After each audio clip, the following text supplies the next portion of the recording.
जैसा कि आपको पता है, पिछले वर्ष 2 अक्टूबर से गांधी भितिहरवा आश्रम पश्चिम चंपारण से जन सुराज अभियान के तहत हम लोगों ने ये पदयात्रा शुरू की है। उस पदयात्रा को करीब आज 9 महीने हो गए और पश्चिम चंपारण से चल के पूर्वी चंपारण, शिवहर, गोपालगंज, सिवान, छपरा, वैशाली होते हुए अभी हम लोग समस्तीपुर पहुंचे हैं। मोटे तौर पर अगर आप समय देखेंगे तो एक जिले में 1 से 1.5 महीने तक हम लोग पैदल चलते हैं। अभी तक का जो 9 महीने का अनुभव रहा है, ज़्यादातर लोग ये जानना चाहते हैं भाई पदयात्रा क्यों हो रही है, पदयात्रा में आप क्या देख रहे हैं, क्या आपके अनुभव हैं। तो मैं उसका एक संक्षिप्त ब्यौरा आपको दे देता हूँ। मैं 15-20 मिनट का एक समय लूँगा, उसके बाद आप अपने सवाल कर सकते हैं। अभी तक 9 महीने में करीब 3000 गांवों में पैदल जाने के बाद जो मेरा अनुभव है कि बिहार में लोगों के नज़रिए से बेरोजगारी और पलायन उनके लिए सबसे बड़ी समस्या है। बिहार की आज सबसे बड़ी समस्या बेरोजगारी और पलायन है। बेरोजगारी और पलायन बिहार की एक बड़ी समस्या है। ये जानने के लिए आपको पदयात्रा करने की जरूरत नहीं है। ये तो हर पत्रकार, हर प्रबुद्ध नागरिक पटना और समस्तीपुर में दलसिंह सराय में बैठा हुआ आदमी जानता है। लेकिन पदयात्रा के दौरान इन समस्याओं, बेरोजगारी और पलायन से जुड़े हुए जो सामाजिक मुद्दे हैं, सामाजिक आर्थिक पहलू जो हैं, इसकी जो विकरालता है वो देखने को मिली। बिहार में शायद ही कोई ऐसा गांव है जहां पर आप 40-50% युवा आज के तारीख में बाहर पढ़ाई या कमाई के लिए नहीं गए। ज़्यादातर गाँव में हम लोग देखते हैं, जब गांव में जाते हैं तो बुजुर्ग मिलते हैं, महिलाएं मिलती हैं, बच्चे मिलते हैं। नवयुवक 40 से 50% गाँव में बाहर ही गए हुए हैं। जो बाढ़ प्रभावित पंचायत या गांव हैं, वहां पर ये पलायन इससे भी ज़्यादा है। 60%, 70%, 80% लोग बाहर गए हैं। दूसरी जो एक समझ है कि कई लोगों को ऐसा लगता है कि बेरोजगारी और पलायन गरीबों का मुद्दा है। बिहार में नजदीक से देखने के बाद पता चलता है कि ये सिर्फ गरीबों का मुद्दा नहीं है। इवन मध्यम वर्गीय परिवार जो बिहार में हैं, उनको भी पलायन का दंश सहना ही है। फर्क इतना ही है कि जो गरीब है वो मजदूरी करने के लिए जा रहा है, जो मध्यम वर्गीय परिवार के बच्चे हैं वो पढ़ाई करने के लिए जा रहे हैं। लेकिन परिवार छोड़कर जाना सबको है। आर्थिक पहलू इसका ये है कि ज्यादातर लोग जो बाहर गए हैं वो औसतन 12 से 15 हजार रुपया महीने की कमाई के लिए गए। ऐसा नहीं है कि वो बाहर कोई बहुत बड़ी नौकरी में या बहुत ज्यादा कमाई के लिए जा रहे हैं। तो जो डिस्ट्रेस माइग्रेशन का मजबूरी में किया गया जो पलायन है, वो पूरी तरीके से आज बिहार की समाज में एक ऐसी बात है जिसमें कोई सुधार हुआ नहीं है। कई लोग ये कहते हैं लोग स्वेच्छा से जा रहे हैं, ऐसा नहीं है। 12 से 15 हजार रुपए के लिए अगर लोग अपना घर परिवार छोड़कर जा रहे हैं, और उसमें से ज्यादातर लोग बताते हैं, परिजन बताते हैं कि 6 से 8 हजार रुपया औसतन लोग वापस घर में भेजते हैं। तो ये डिस्ट्रेस माइग्रेशन के परिभाषा में ही आएगा। यही हाल करीब करीब बेरोजगारी का है। जो गरीब आदमी है उसके लिए तो बेरोजगारी रोजगार मुद्दा है ही, लेकिन जो किसान हैं, समृद्ध हैं, मध्यम वर्गीय परिवार हैं, उनको भी अपने बच्चों के रोजगार के लिए उतनी ही परेशानी है जितना कि गरीब लोगों को है। गरीबी और पलायन के बाद जो दूसरा सबसे बड़ा मुद्दा बिहार में देखने को मिला वो है किसानों की बदहाली। स्वाभाविक तौर पर इतनी बड़ी जनसंख्या अगर किसानी से जुड़ी, खेती किसानी से जुड़ी है, तो किसानों की बदहाली एक बड़ा मुद्दा होगा। गांव देहात में जो लोग बता रहे हैं कि आज से 5 साल 10 साल पहले के मुकाबले किसानों की स्थिति और बिगड़ी है। 10 साल पहले जो लोग ऐसे परिवार मिलते थे जो खेती किसानी करके अपना जीवन चलाते थे। आज की सच्चाई ये है कि अगर आपके घर में कोई नौकरी नहीं करता है, आपके पास कोई दूसरा रोजी रोजगार व्यापार नहीं है, तो सिर्फ कृषि पर आधारित आप अपना जीवन नहीं चला सकते। अगर घर में कोई बीमार पड़ जाए, किसी की शादी लग जाए, तो हर हालत में आपको जमीन 1-2 कट्ठा बेचना है। कृषि की, किसानों की जो यहाँ बदहाली है, उसके 3 महत्वपूर्ण कारण मुझे समझ में आ रहे हैं। पहला जो सबसे बड़ी बात है कि बिहार में पिछले 75 वर्ष में दूसरे राज्यों के मुकाबले भूमि सुधार को लेकर कोई सार्थक प्रयास नहीं किया गया है। यहाँ समाजवाद के नाम पर राजनीति हुई है, सामाजिक न्याय की राजनीति हुई है, गरीबों की राजनीति हुई है। लेकिन अगर आप आंकड़ों को देखेंगे तो आपको पता चलेगा कि बिहार में 60%, इस आंकड़े को याद रखिए, बिहार में 60% लोग भूमिहीन हैं। 60%, 100 में 60 लोगों के पास 1 इंच जमीन है ही नहीं। देश के स्तर पर यह आंकड़ा 38% है। मतलब देश में 100 में 38 लोगों के पास जमीन नहीं है, बिहार में 100 में 60 लोगों के पास जमीन नहीं है। और ये सीधा दिखाता है कि यहाँ भूमि सुधार जो लागू नहीं हुआ तो भूमिहीनों को जमीन नहीं मिली। दूसरी बात जो समझ में आ रही है कि जो लैंड होल्डिंग है, जो 40% लोग जिनके पास जमीन है, आंकड़े बताते हैं कि उसका 90%, मतलब 40 में 35 से 36 लोग 2 बीघे से कम के मालिक हैं। तो यहाँ पर जो खेती होती है, सरकारी आंकड़े बता रहे हैं कि 3 से 4% किसान ही खेती के जरिए आमदनी कर पा रहे हैं। बाकी जो खेती किसानी करने वाले लोग हैं वो कमाने वाली नहीं, खाने वाली खेती करते हैं। खेत में उनके वही उपजता है कि उनके बाल बच्चों का पेट भर जाए, उससे कमाने का उपाय नहीं है। इसीलिए आपको दिखता है कि या तो खेतों में लोग खेती करके लोग अपना बाल बच्चों का पेट भर रहे हैं या खेतों में मजदूरी कर रहे हैं। खेती के जरिए आमदनी करने वाले लोगों की संख्या नगण्य है, 3 से 4%। दूसरी जो खेती को लेकर, किसानों को लेकर समस्या है, वो जल संसाधन की है। बिहार का एक बड़ा भाग बाढ़ प्रभावित है, ये तो सब लोग जानता है। लेकिन बाढ़ सिर्फ एक पहलू है। जल संसाधन का एक दूसरा बड़ा पहलू जो जमीन पर हम लोग देख रहे हैं वो है जल जमाव, सूखा और नदियों का कटाव। जो सीमावर्ती क्षेत्र है नेपाल के, हजारों एकड़ जमीन नदियों, जो नेपाल से नदियां आती हैं, वो नदियों के धारा के बदलने से, नदियों का अपना रुख बदलने से हजारों एकड़ जमीन बर्बाद हो गया।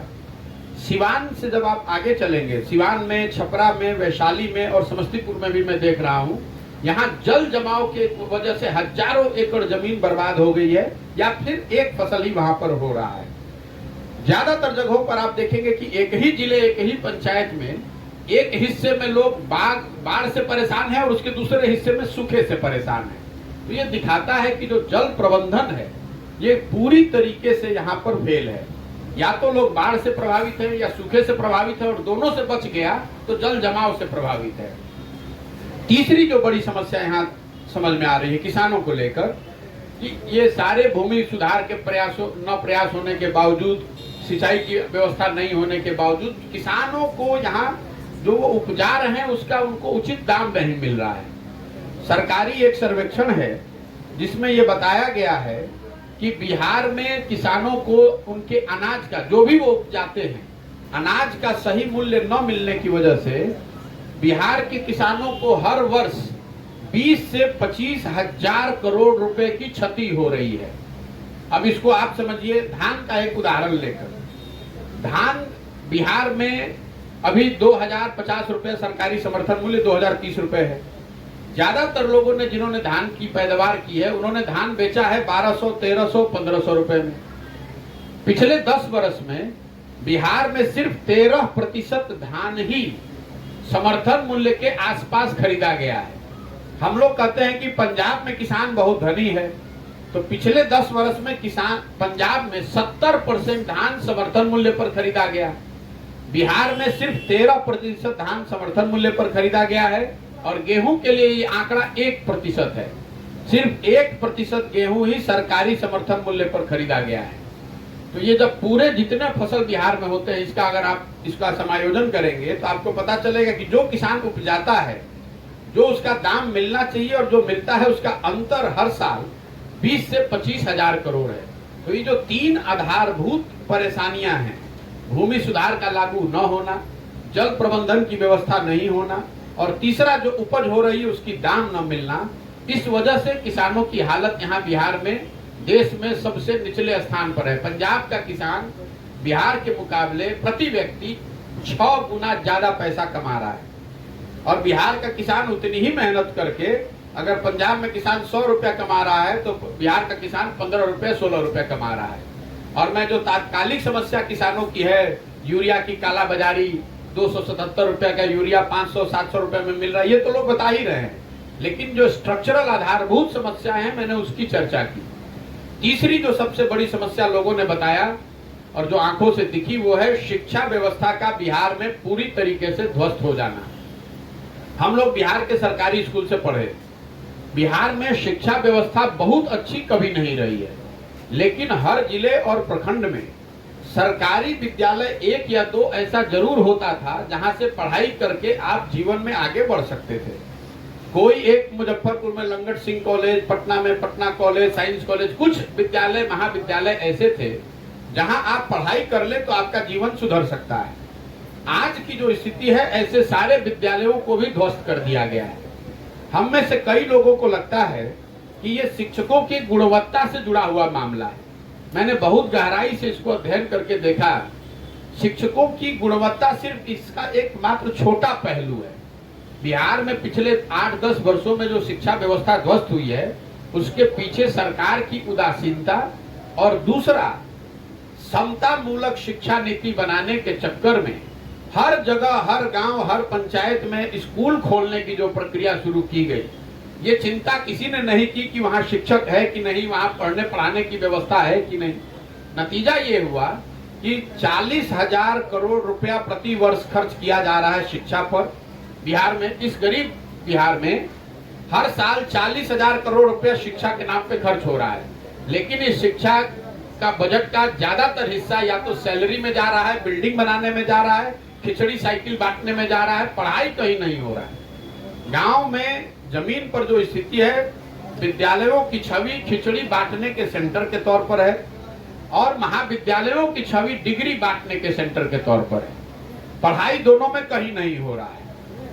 ज्यादातर सरकारी विद्यालयों में मैंने देखा जो नामांकन है, अगर 500 विद्यालय सरकार 500 बच्चे सरकारी विद्यालयों में उन्होंने नामांकन कराया है तो उसमें से 200-300 बच्चे बगल के कोचिंग या प्राइवेट इंस्टीट्यूट में पढ़ रहे हैं और सरकारी विद्यालय में नामांकन उन्होंने सिर्फ खाने और कुछ जो बेनिफिट मिल रहा है, पोशाक को लेकर, किताब को लेकर, साइकिल को लेकर, वो लेने के लिए लोगों ने नाम लिखवा रखा है। मेरा अपना आकलन ये है कि इस कालखंड का जब इतिहास लिखा जाएगा तो नीतीश कुमार जी के 17 साल के शासन काल में शिक्षा व्यवस्था के ध्वस्त होने को सबसे बड़ा काला अध्याय माना जाएगा। ऐसा इसलिए कि देखिए, अगर सड़क यहाँ टूटी हुई है, कल एक अच्छी सरकार आ जाएगी तो सड़क बन जाएगी, लेकिन जो 2 पीढ़ियां इस ध्वस्त शिक्षा व्यवस्था से पढ़ के निकल गई, अब कल एक अच्छी सरकार आ भी जाए तो भी उन बच्चों को जीवन भर शिक्षित समाज के पीछे ही चलना पड़ेगा। अब उसको कोई नहीं सुधार सकता है। इन 3 बड़ी समस्याओं के बाद केंद्र सरकार की 4 योजनाओं के बारे में सबसे ज्यादा लोगों ने चर्चा की। पहली सबसे बड़ी केंद्र सरकार की योजना है प्रधानमंत्री गरीब कल्याण योजना, जिसमें लाभार्थियों को 5 किलो अनाज देने की बात कही गई है। अभी मैं 1 साल बिहार में पैदल घूमने के बाद आपको विश्वास से बता सकता हूं कि कहीं पर भी लाभार्थियों को 5 किलो अनाज नहीं मिल रहा है, लाभार्थियों को 4 किलो अनाज मिल रहा है। और ऐसा इसलिए हो रहा है कि प्रखंड और जिले के स्तर पर जो मुफ्त अनाज बांटने के लिए अनाज आ रहा है उसमें प्रति क्विंटल 35 से 40 रुपए की दर से अधिकारी और जनप्रतिनिधि पैसा भ्रष्टाचार के तौर पर ले रहे हैं। और ज्यादातर जगहों पर लोगों ने वीडियो ऑन रिकॉर्ड बताया है कि इस 35 से 40 रुपए के कमीशन में विधायक लोग भी 6 रुपए से 8 रुपए प्रति क्विंटल पैसा ले रहे हैं ज्यादातर जगहों पर। इसी वजह से जो 35 से 40 रुपया लिया जा रहा है, इसकी वजह से लाभार्थियों को 5 किलो नहीं 4 किलो अनाज ही मिल रहा है। दूसरी केंद्र सरकार की बड़ी योजना है प्रधानमंत्री आवास योजना। जमीन पर ज्यादातर लोग आज भी इंदिरा आवास के लाभार्थी ही मिलते हैं, जिनमें लोगों को 30,000, 25,000, 40,000 रुपया घर बनाने के लिए पहले मिला है। प्रधानमंत्री आवास योजना में जिसमें घर बनाने के लिए लाभार्थी को 1,40,000 रुपया मिलना है, इसके लाभार्थियों की संख्या बहुत कम है। ये आंकड़ों में भी अगर आप देखेंगे तो पिछले साल दिल्ली से बिहार सरकार ने आवास योजना के अंतर्गत जो पैसा लाया उसका यूटिलाइजेशन है 60%। मतलब अगर 100 रुपया 100 लोगों का घर यहाँ बनाने के लिए हम लोग दिल्ली से पैसा ला सकते थे तो हम लोग 60 घरों के लिए ही पैसा लेकर आए। और जो पैसा लोग लेकर आ रहे हैं प्रति लाभार्थी 20 से 35-40 हजार रुपया आपको पैसा देना है। जहां पर जनप्रतिनिधि पैसा नहीं ले रहे हैं वहां पर भी लाभार्थियों को 20,000 रुपया इंदिरा आवास में, प्रधानमंत्री आवास में देना ही देना है। उसकी पूरी एक व्यवस्था बनी हुई है। इंदिरा आवास, प्रधानमंत्री आवास योजना में नाम लिखवाने के लिए 1,000 रुपया, उस आपका घर के साथ फोटो खींचकर आगे भेजने के लिए 2,000 रुपया, और जो 3 किस्त है, हर किस्त में किसका कितना हिस्सा है ये बना हुआ है। कम से कम 20,000 रुपया और अधिक से अधिक 35 से 40 हजार रुपया प्रधानमंत्री आवास योजना के लाभार्थियों को बिहार में घूस के तौर पर देना है। तीसरी जो सबसे बड़ी योजना सरकार की है, केंद्र सरकार की, वो है स्वच्छ भारत अभियान के तहत बनाए जाने वाला शौचालय। बिहार में ज्यादातर पंचायतों को ODF का सर्टिफिकेट दे दिया गया है, ओपन डेफेकेशन फ्री। जमीन की सच्चाई ये है कि बिहार के ज्यादातर गांव में खुले में शौच जीवन की सच्चाई है। कोई ऐसा गांव नहीं है जहां हम लोग पैदल चल रहे हैं, जहां नाक पर गमछा बांधे बगैर आप बाहर निकल सकते हैं। हर गांव में ओपन में शौच आपको खुले में दिख रहा है। इसकी वजह यह है कि शौचालय योजना के अंतर्गत हर शौचालय पर 2,000 रुपया अधिकारियों ने घूस के तौर पर लिया है। आपने शौचालय बनाया कि नहीं, उसका उपयोग करते हैं कि नहीं, इसकी चिंता कोई किसी ने नहीं की है। ज्यादातर लोग बताते हैं कि इस योजना में जनप्रतिनिधियों ने पैसा नहीं लिया है, ये पैसा अफसरों ने लिया है। चौथी केंद्र सरकार की बड़ी योजना है मनरेगा की। मैं जब बिहार आया था, चलना जब शुरू किया, तो मेरे दिमाग में था कि बिहार में इतनी बेरोजगारी है, इतनी गरीबी है, मनरेगा के सक्रिय काम मुझे जमीन पर देखने को मिलेंगे। मैं 9-10 महीने में अभी तक मुझे मनरेगा का एक भी सक्रिय काम दिखा ही नहीं। कुछ जगह पर लोग बताते हैं कि ये पेड़ जो लगा है ये मनरेगा के अंतर्गत लगाया गया है।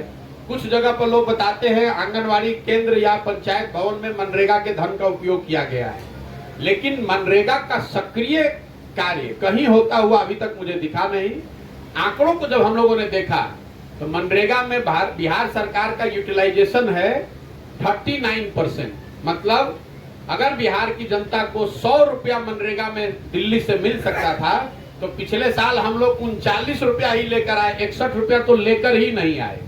और जो पैसा मनरेगा में आया उसमें सबसे ज्यादा भ्रष्टाचार है। 40% की दर से जनप्रतिनिधि और अफसर उसमें पैसा ले रहे हैं।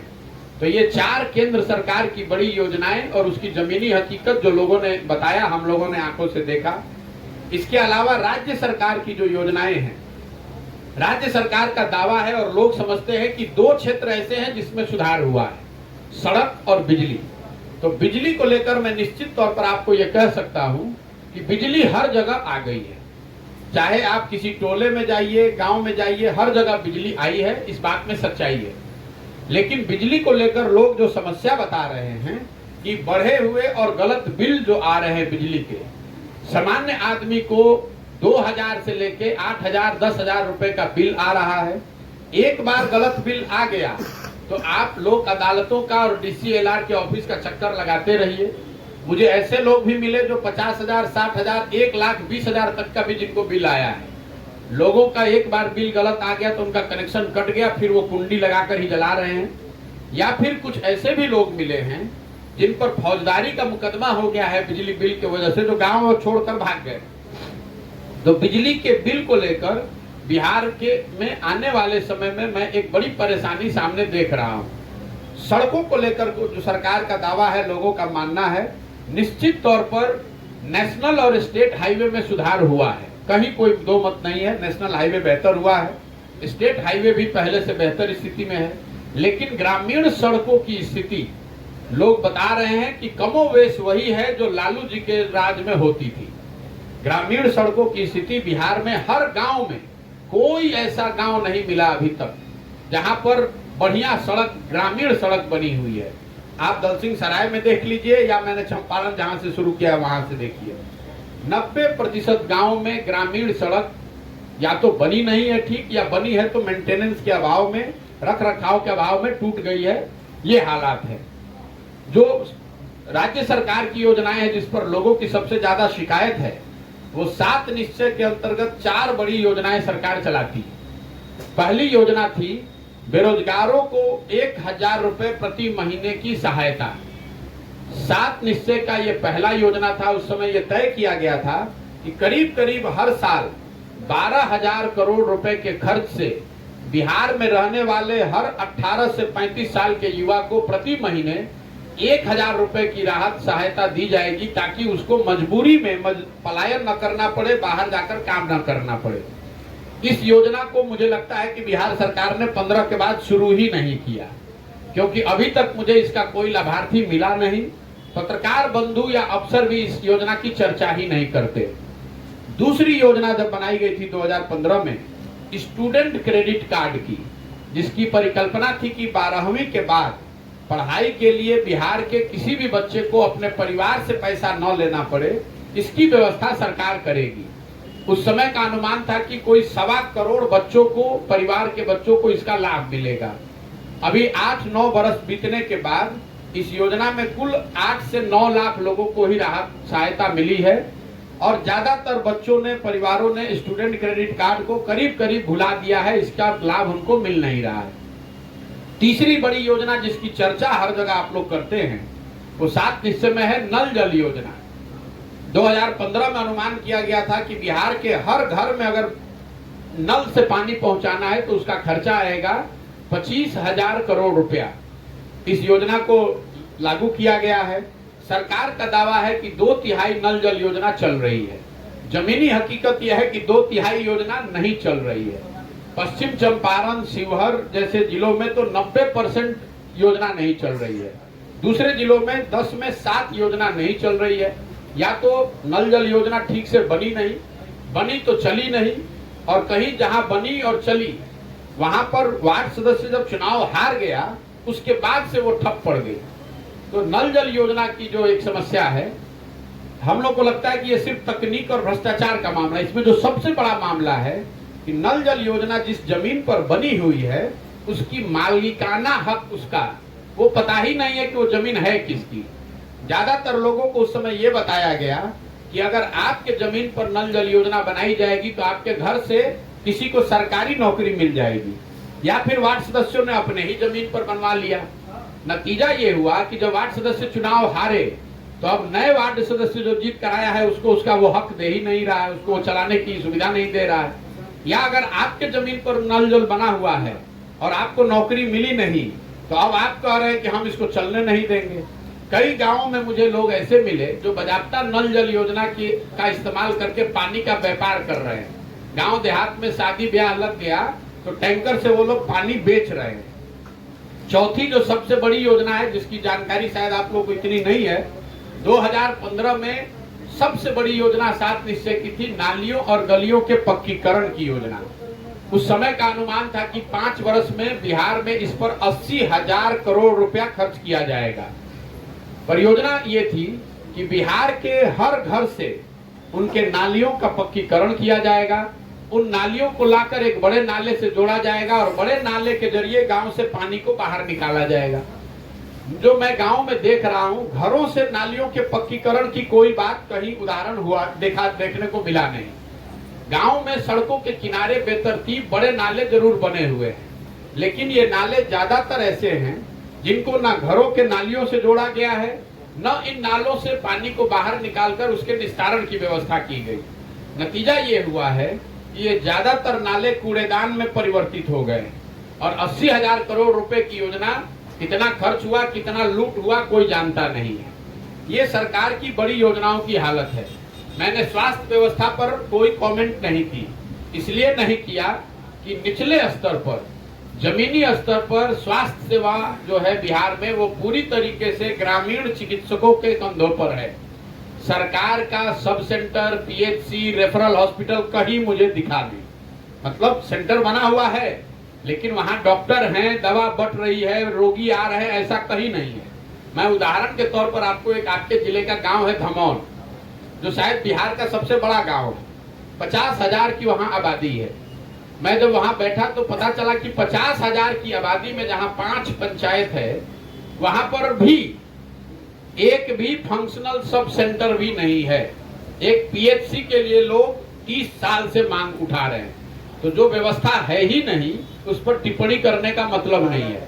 मैं अनुमंडल और जिला अस्पतालों में गया नहीं हूं, इसलिए मैं उस पर टीका टिप्पणी नहीं कर सकता हूं। लेकिन सब सेंटर, पीएचसी और रेफरल हॉस्पिटल कहीं पर भी फंक्शनल नीचे नहीं है। ग्रामीण चिकित्सकों के भरोसे ही लोगों की जिंदगी चल रही है। उनसे अगर गड़बड़ हुआ तो आगे जो ऊपर प्राइवेट चिकित्सक हैं वो चिकित्सा सेवा दे सकते हैं। 3 शब्द जो पूरे यात्रा के दौरान सबसे ज्यादा सुनने को मिला, और उसके बाद मैं अपनी बात खत्म करूंगा, अफसरशाही, भ्रष्टाचार और पीसी।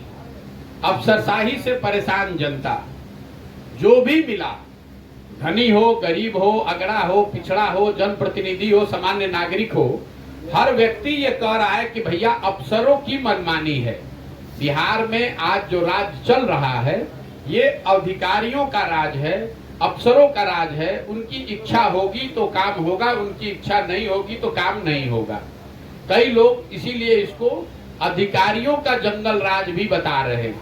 बिहार ने पहले अपराधियों का जंगल राज देखा है, आज की जो शासन व्यवस्था है इसको आप अधिकारियों का जंगल राज कहें तो कोई ज्यादा अतिशयोक्ति नहीं होगी। दूसरी बात लोगों ने बताया, जो भ्रष्टाचार, सरकारी विभागों में फैला हुआ भ्रष्टाचार। कोई ऐसा काम नहीं है बिहार में, चाहे जमीन का रसीद कटाना हो, थाने में एफआईआर करना हो, पासपोर्ट का वेरिफिकेशन हो आपको राशन कार्ड बनाना है, कोई जाति प्रमाण पत्र लेना है, कोई सरकारी काम ऐसा नहीं है जो बिना पैसा दिए हुए आप बिहार में करा सकते हैं, चाहे आप जितनी बड़ी आपकी ताकत है। और तीसरा जो नई बात मैं बिहार में देख रहा हूं, वो तीसरा शब्द है पीसी। योजना चाहे केंद्र की हो या राज्य की, हर योजना में व्यवस्थित तरीके से 20% से 40% का बंदरबाट पीसी, दलाली लिया जा रहा है। दलाली का नया नाम बिहार में है पीसी। जो जनप्रतिनिधि और अफसर मिलके, योजना कोई भी हो, चाहे अनाज बटे, रोड आए, मनरेगा बने, 20 से 40% पैसा काटा ही जा रहा है और उस पैसे को बड़े व्यवस्थित तरीके से जनप्रतिनिधियों और अफसरों के बीच में बांटा जा रहा है। कुल मिला जुलाकर अभी तक हम लोगों ने जो देखा, जो अनुभव किया, लोगों ने बताया, वो आपसे साझा कर रहे हैं। अब आपके जो सवाल है आप वो सवाल कर सकते हैं। बहुत बहुत धन्यवाद।